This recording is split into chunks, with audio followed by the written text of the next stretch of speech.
The first bomb was placed in this car outside the Skandar home, the household identified as Christian by the writing on the black mourning banner. The family of Saad Edward Skandar presents it as they relive the nightmare that has become their lives. Saad was killed in the October 31st siege along with more than 50 other congregants. His mother was with him.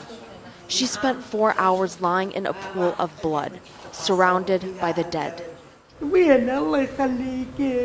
I kept saying, "Where is my son? Please tell me, where is my son?" He was shot in the leg and was crying out, and they shot him in the back, Salma, his sister, tells us. And now a week, 10 days later, this? Theirs is one of many Christian homes that were attacked across Baghdad in just one day. They left 2 bombs. The first car bomb blew and I took my family and we fled to the roof, her husband Karim Thomas adds. There was one of our neighbors who came, Salma recalls. He was one of the men who carried my brother's casket. He came to help, to put out the fire, and the second car blew up. Their neighbor, a Muslim, was killed in that second explosion.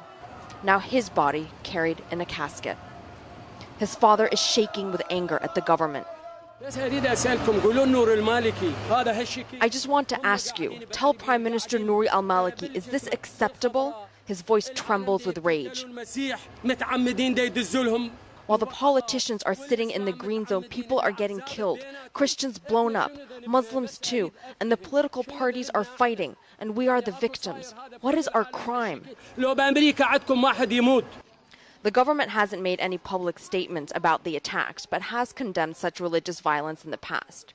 They have yet to convince Iraqis that they can protect them in the future.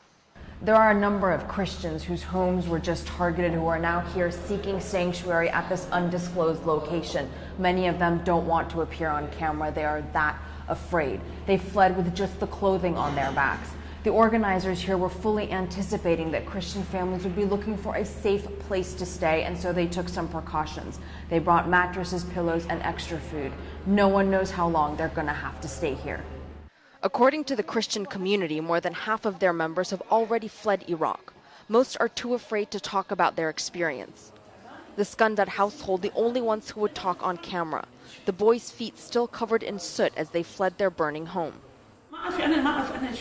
I don't understand what is happening. Where is the government? Where are the people? Where is the international community? Salma asks. Why is this happening in Iraq? I just want to know. Terrified, they, like all the families we met, are pleading for help to leave Iraq, the country they love, but can no longer call home. Arwa Damon, CNN, Baghdad.